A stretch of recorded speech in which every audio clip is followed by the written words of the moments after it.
আসসালামু আলাইকুম, welcome back to another brand new ভিডিওতে আপনাকে স্বাগতম। আজকের ভিডিওতে আমরা ফিঙ্গারপ্রিন্টের 3টা সেটিং সম্পর্কে আপনাদেরকে জানাবো। এন্ড আজকের ভিডিওটা যদি আপনি ফুল দেখেন তাহলে ফিঙ্গারপ্রিন্টের 3টে অসাম হিডেন সেটিং সম্পর্কে আপনি জানতে পারবেন। তো আমরা বেশি কথা বাড়াবো না, আমরা সরাসরি মূল ভিডিওতে চলে। তো আমাদের এই 3টা সেটিং যদি আমাদের মোবাইল ফোনে করতে চাই তাহলে আমাদের কি কি করতে হবে। প্রথমে আমাদেরকে একটা অ্যাপস প্রয়োজন হবে। অ্যাপসটা আমি প্লে স্টোরে পেয়ে যাব। আমি অ্যাপস ইনস্টলেশন প্রসেসটা ভিডিও লাস্টের দিকে বলে দিচ্ছি। আমরা প্রথমেই এই অ্যাপটি ওপেন করব, যে অ্যাপটা আমাদের প্রয়োজন। অ্যাপটি ওপেন করার পর এখানে দেখতে পাচ্ছেন ইনেবল ফিঙ্গারপ্রিন্ট জেস্টার্স। আমরা জাস্ট এটাকে অন করে দিব। এটা অন করে দিলে আমাদের মোবাইল ফোনের কিছু পারমিশন চাবে, আমরা সেই পারমিশনটা দিয়ে দিব। দেন আমাদের 3টা সেটিং সম্পর্কে আমরা কাজ করব। তো এখানে দেখতে পাচ্ছেন সিঙ্গেল ট্যাপ, ডাবল ট্যাপ এবং ফাস্ট ট্যাপ। তো এখানে আমাদের কাজটাকে আপনাদেরকে দেখায়। আমি সিঙ্গেল ট্যাবে ক্লিক করব। সিঙ্গেল ট্যাবে ক্লিক করার পর আমরা যখন আমাদের মোবাইল ফোনের ফিঙ্গারপ্রিন্ট সেন্সরে সিঙ্গেল ট্যাপ করব, অর্থাৎ একটা ট্যাপ করব, তখন আমাদের কি হবে সেটা আমাদের এখান থেকে দেখাই দিতে হবে। দেখতে পাচ্ছেন এখানে অনেক রকম ফিচার আছে। আমি এখান থেকে টর্চটা দিয়ে দিব। আমরা যখন আমাদের মোবাইল ফোনের ফিঙ্গারপ্রিন্ট সেন্সরে একটা ট্যাপ করব তখন আমাদের টর্চ লাইটটা জ্বলে উঠবে।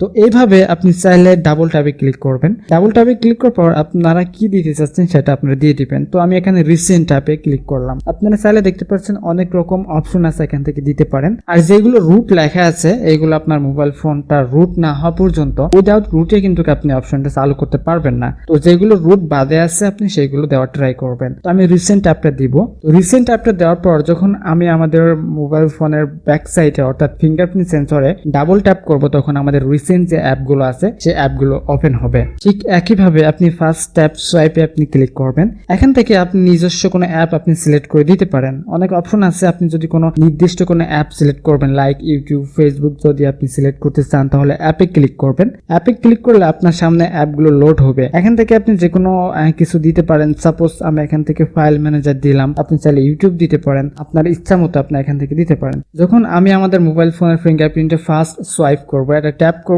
এবং সোয়াইপ করব, তখনই কিন্তু আমাদের এই ফাইল ম্যানেজারটি ওপেন হবে। তো এইভাবে আপনি নিজের ইচ্ছা মতো অনেক ফিচারগুলো এই অ্যাপটার সাহায্যে আপনি অ্যাড করতে পারেন। এবার আসি আপনি এই অ্যাপটি ডাউনলোড করবেন কিভাবে। অ্যাপটি ডাউনলোড করতে হলে আপনাকে যে কাজটি করতে হবে, আপনার প্রথমে প্লে স্টোরে চলে আসবেন। প্লে স্টোরে আসার পর এখানে সার্চ করবেন ফিঙ্গারপ্রিন্ট জেস্টার্স। দেন এই অ্যাপটা আপনি পেয়ে যাবেন। সিম্পল আপনি এখান থেকে ইনস্টল করবেন, মাত্র 2 মেগাবাইটের মতো সাইজ। তো ভিডিওটি শেষ করার আগে আপনাদের কিছু কথা বলি। আপনি যদি অ্যাপটি ক্লোজ করে দেন তাহলে কিছু কিছু মোবাইল ফোনে আমি দেখছি কাজ করছে না। আপনি ট্রাই করতে পারেন, হয়তো আপনার মোবাইল ফোনে কাজ করতে পারে। তো আশা করি আজকের ভিডিওটা আপনাদের উপকার আসছে। তো আজকের ভিডিও এই পর্যন্ত। এতক্ষণ সাথে থাকার জন্য অসংখ্য ধন্যবাদ। আল্লাহ হাফেজ।